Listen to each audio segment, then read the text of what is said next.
Olá, bem-vindo ao Talk Show em Voz. Hoje, nosso convidado Emílio Matsu, engenheiro aeronáutico, desenvolveu diversos projetos de aeronaves na Embraer ao longo de sua trajetória. A gente vai falar um pouquinho hoje sobre inovação, competência aliada à ousadia. A ideia é falar um pouquinho sobre o que a experiência aeronáutica de sucesso da Embraer pode oferecer de aprendizado a pessoas que estão no mercado tentando inovar, tentando empreender. Emílio, muito obrigado pela sua presença aqui. Quero começar já perguntando para você o que tem a ver a aviação com qualquer outro tipo de negócio. Bom, a aviação envolve um produto muito complexo, de ciclo longo, né? E então o aprendizado também é longo, mas ao longo de tantos anos, eu trabalhei 38 anos e meio na Embraer, e então ao longo desses anos a gente teve sucesso, aprendizado, né, e através dos erros mesmo, né, a gente aprendendo, e um trabalho bem estruturado, né, de empresariamento de tecnologias, de processos, etc. Então vamos fazer um flashback. Vamos começar do mais recente e voltar lá para trás. O mais recente é a Embraer conseguiu desenvolver ao mesmo tempo 3 grandes projetos. Não são os únicos, mas 3 grandes projetos. Ela desenvolveu na linha militar o KC-390, na aviação comercial a segunda geração das aeronaves da linha do E190, 195 e o 175, que é a versão E2, e na executiva uma linha grande, uma gama grande de aeronaves. Na indústria aeronáutica, qualquer grande projeto é um projeto de altíssimo risco, porque o fracasso de um produto pode quebrar a empresa. E a Embraer ousou tocando 3 projetos ao mesmo tempo. Você participou disso. Como é que é administrar 3 big projetos ao mesmo tempo, em que você não pode ter nenhum erro e ser bem-sucedido nisso?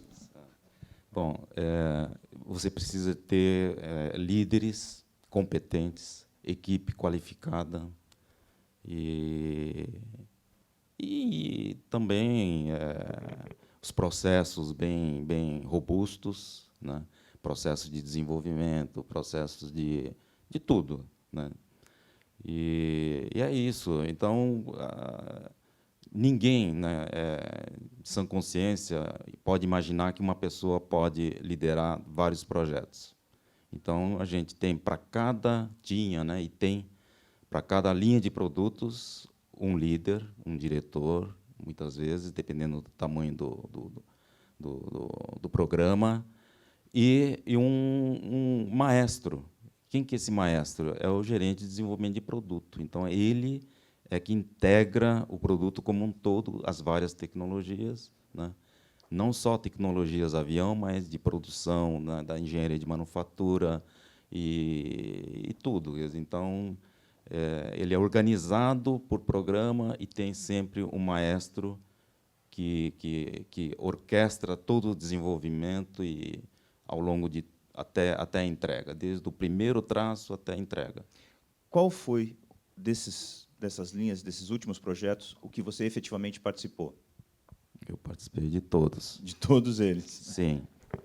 Qual era a sua função neles? Não, nos últimos muitos anos, né, eu tinha a responsabilidade do engenheiro-chefe da empresa, né? Uhum. Então, eu olhava, acompanhava todos os programas. Você era chefe não do só- maestro?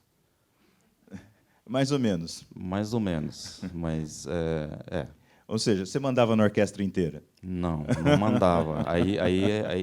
Então não existe chefe. A gente tentava liderar a equipe. Uhum. E conceito de liderança é diferente. Conceito de liderança é de servir a equipe.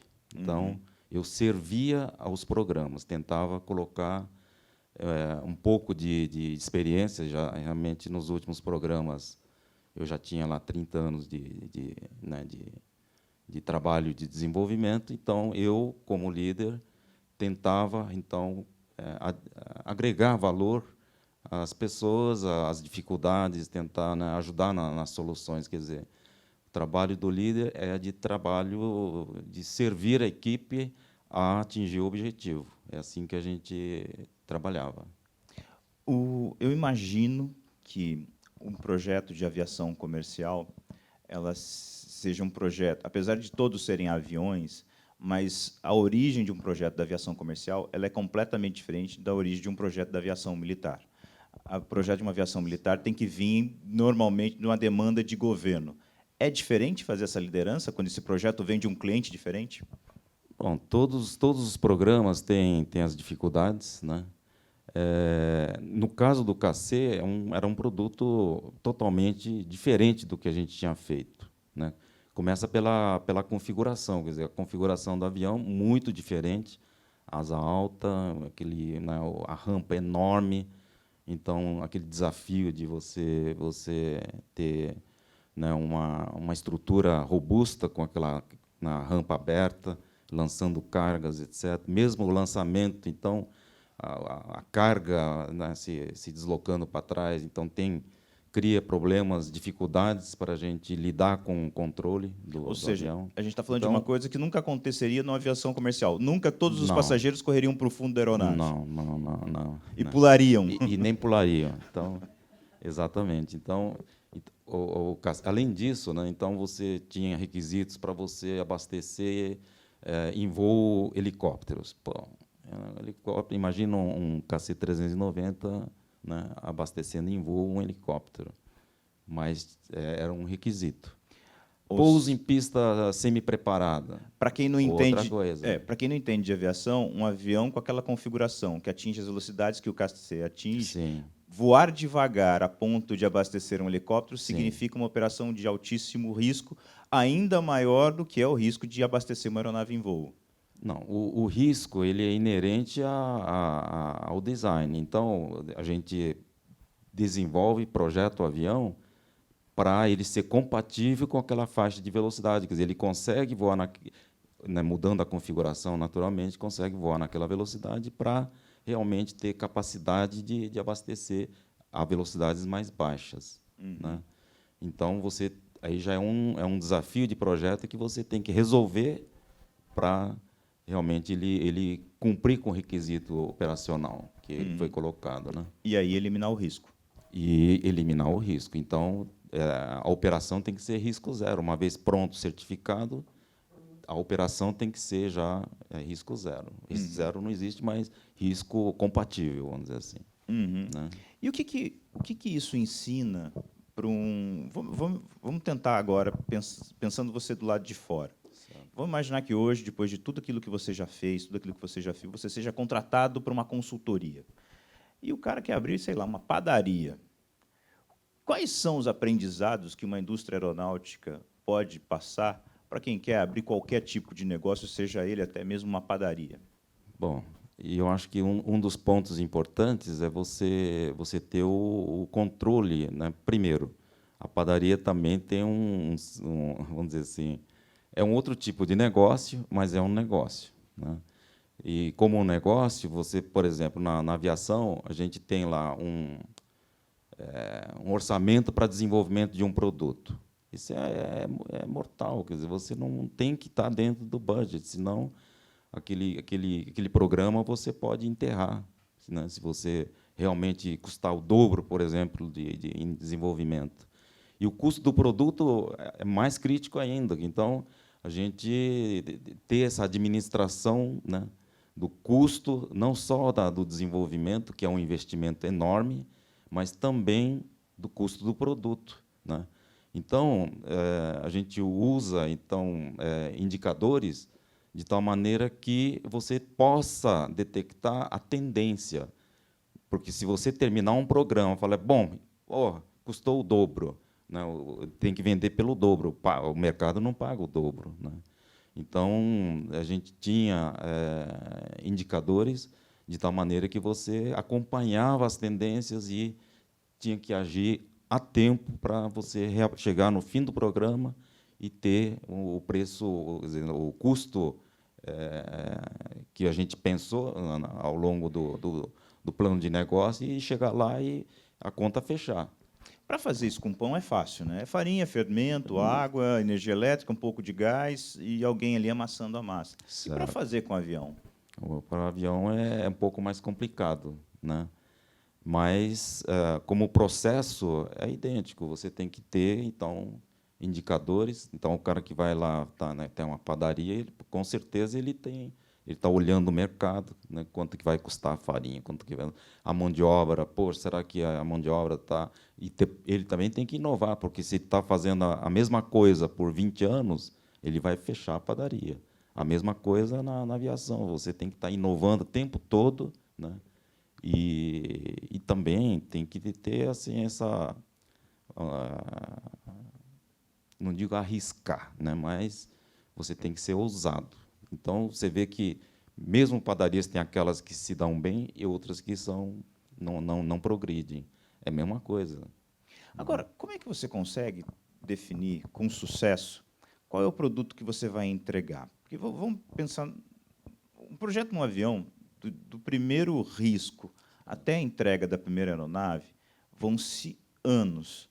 Ao longo desse processo todo, a tecnologia vai evoluindo. Às vezes, um projeto pode ser muito longo, longo o suficiente para que você tenha um salto tecnológico no meio do caminho. O KC levou praticamente 10 anos, desde o início do projeto até a entrega da primeira aeronave, que aconteceu muito recentemente, agora no mês de setembro de 2019.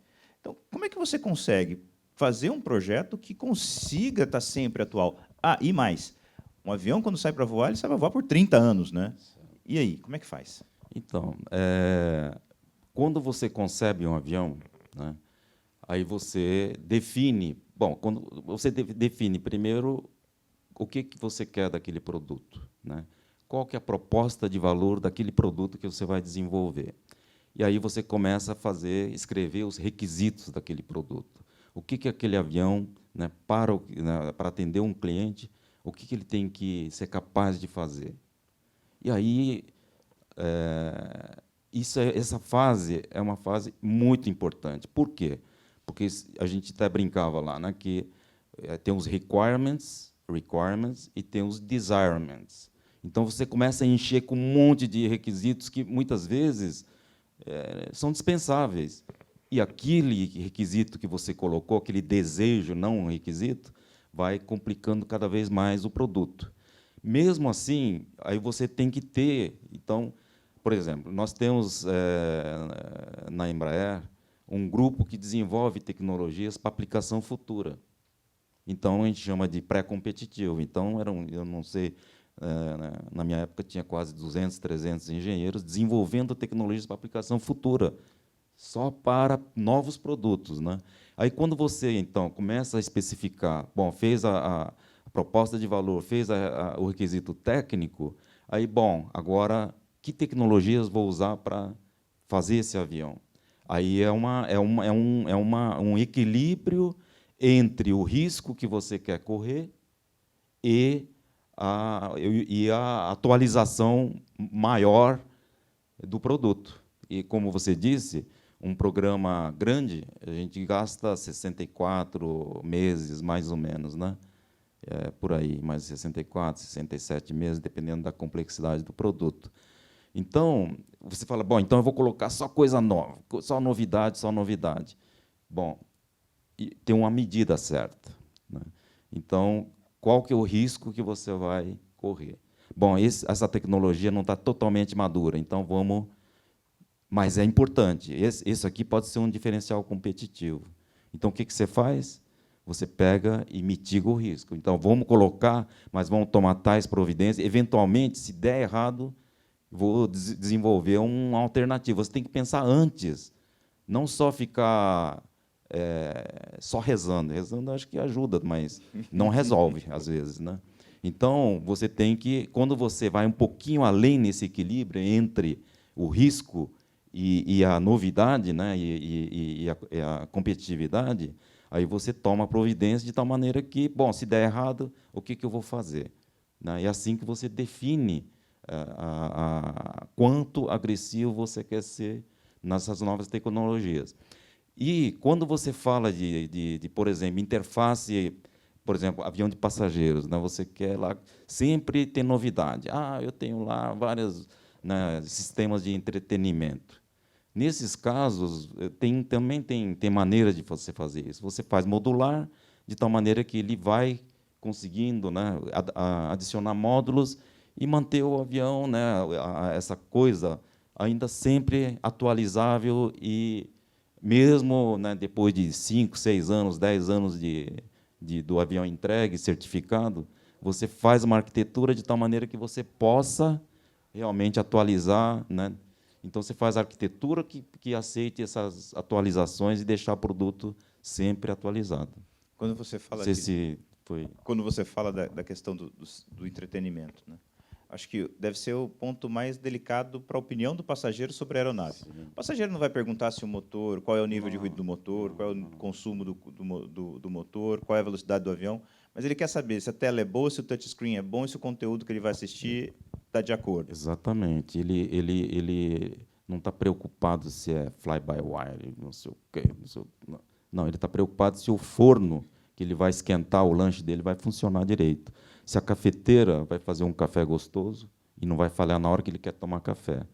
Ou se ele quer ter uma conexão de internet, se aquilo lá vai funcionar. Então, principalmente na aviação executiva, por exemplo, se não a cafeteira falhar, ele vai ligar para o presidente da empresa, reclamando. Pô, não funciona a cafeteira, não sei o quê, que cafeteira aeronáutica não funciona, né? Comando de voo funciona. Pô, Tive uma negócio, pane na cafeteira. pane na cafeteira e se dá um estresse enorme, você não imagina. Então, é muito importante.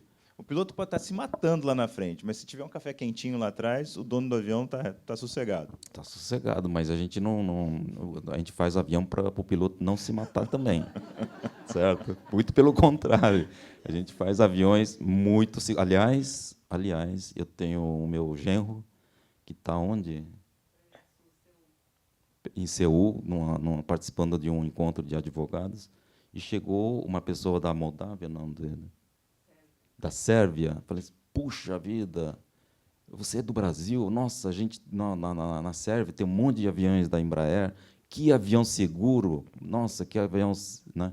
Então, recente, assim, foi ontem que ele mandou para mim. Pô, Emílio, teve uma pessoa lá que está. Então, a gente faz avião muito bom. Agora, já que você tocou nesse assunto, a gente tem aí esse processo de joint venture entre a Embraer e a Boeing.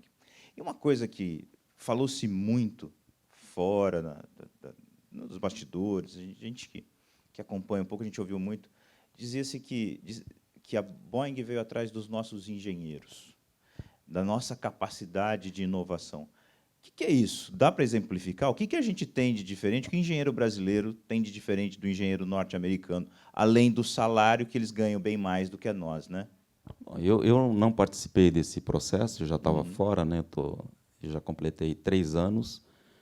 A única coisa que eu posso dizer é que os engenheiros brasileiros são muito bons.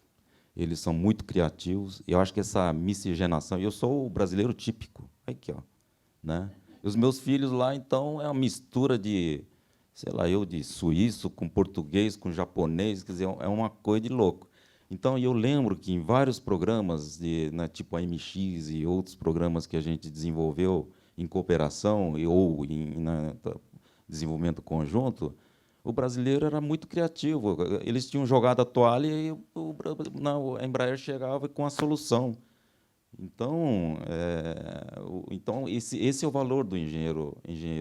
E depois tem o DNA que a gente sempre lembra, né? DNA da própria Embraer. A palavra, o Osiris, né, declarou isso recentemente, desistir não está no meu dicionário. Não existe essa palavra no meu dicionário. E na Embraer, desistir não existe naquele dicionário da Embraer, né? Então, aquele valor, né, por isso que nós resgatamos todos os valores e batem 100%. Eu ouvi todos os vídeos do Osiris recentes, né, onde ele fala da ousadia. Pô, Embraer, a gente estava até conversando recentemente, eu estava conversando com o Zé Renato. Olha, a gente beirava um pouco, não digo irresponsabilidade, mas quase assim, porque a gente enfrentava e falava, não, vamos fazer esse negócio, fazia, e está aí, estão os produtos maravilhosos, né? Ou seja, Então, é uma mistura de criatividade com coragem. com coragem e eu diria assim, é isso, coragem, agressividade e postura de nunca desistir, né? É o DNA que foi colocado. Aliás, o Manuel, no discurso lá da homenagem ao Osíris, você falou isso. Osíris não se contentou somente em fundar a Embraer, ele colocou algo mais lá dentro. O que é esse algo mais? Na minha opinião, são os valores.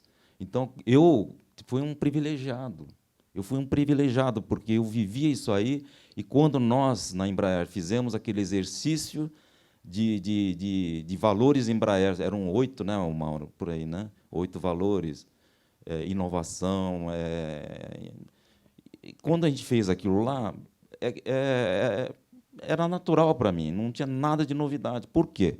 Porque quando foi fundada a Embraer, foi colocado esses valores e a gente vivia, né? O que a gente fazia? Fazia, então, a prática dos valores, o tempo todo, até hoje, né? Então, eu acho que é um bem que a Embraer precisa manter, né, a todo custo, porque aquilo sim é o diferencial da empresa. Você fez 2 citações agora que eu acho que quem está em casa assistindo o vídeo vai querer saber quem é esse tal de Manuel e quem é esse tal de Mauro. Você pode dizer quem é o Manuel e o Mauro que você acabou de se referir aqui, que estão na plateia Sim. nesse momento? Bom, o Mauro é o chefe de toda a engenharia da Embraer, só isso, né? Só isso. Só isso.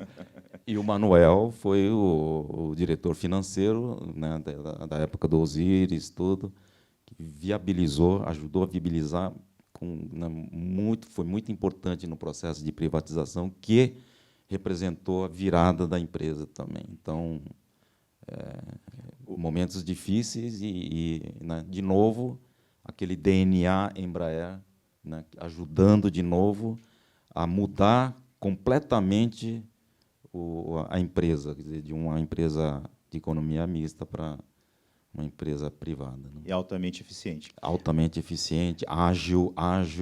Então, você falou, pô, o que tem de diferente na Embraer?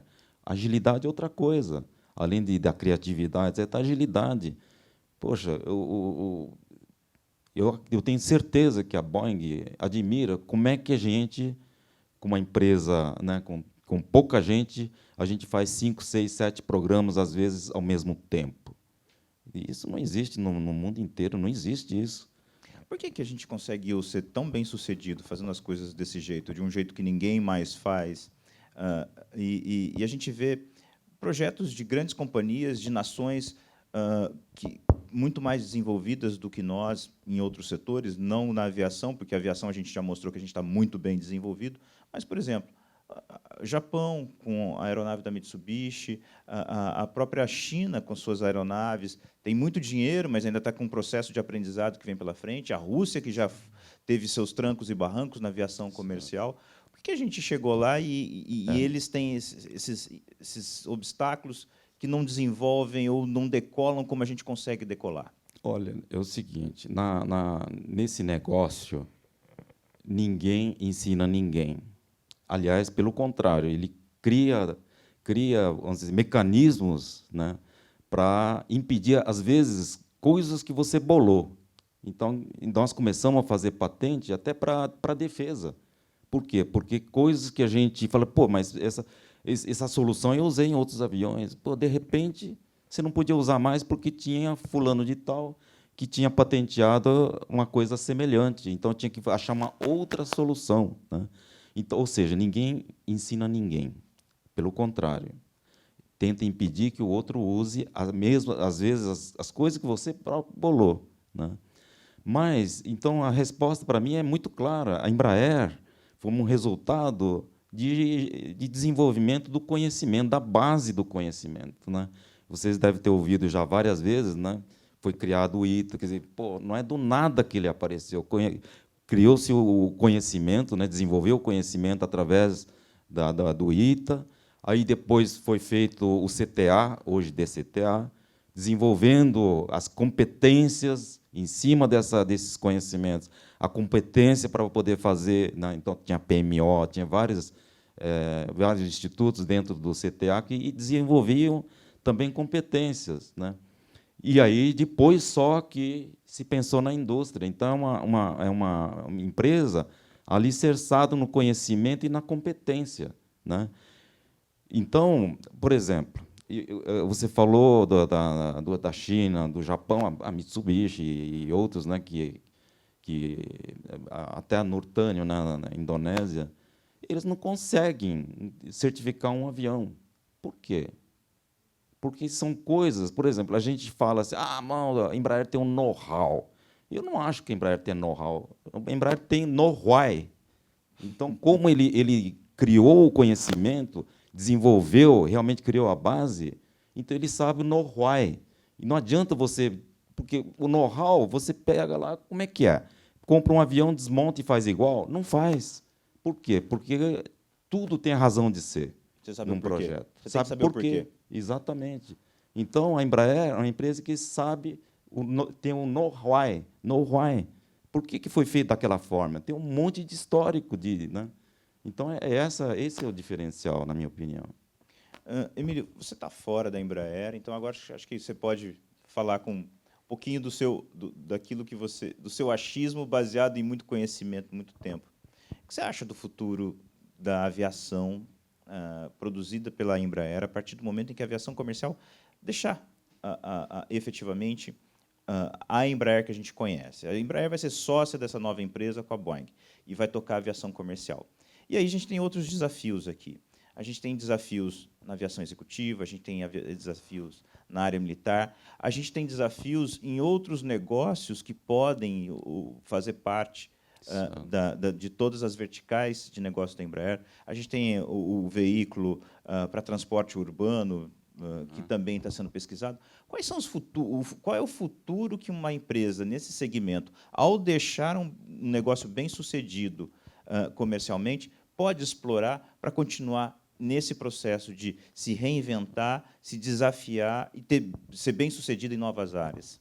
Bom, você está falando de quem fica na Embraer ou de quem fica na Embraer.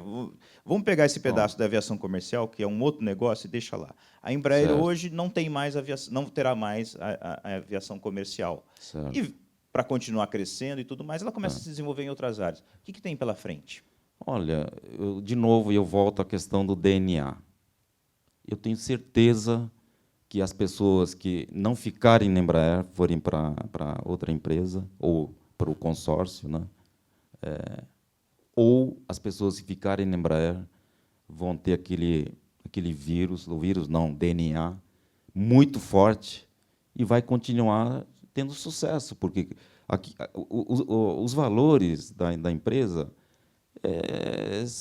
é uma base que leva a tudo, leva a inovação, a excelência no produto, a excelência nos processos de desenvolvimento, vai estar procurando sempre as ferramentas mais eficientes para o desenvolvimento, né? A gente falou, CAD, olha só, CAD a gente usou Gerber, Intergraph, CATIA, CRV, realidade virtual, ao longo dos desenvolvimentos, né? Por que a gente fez isso?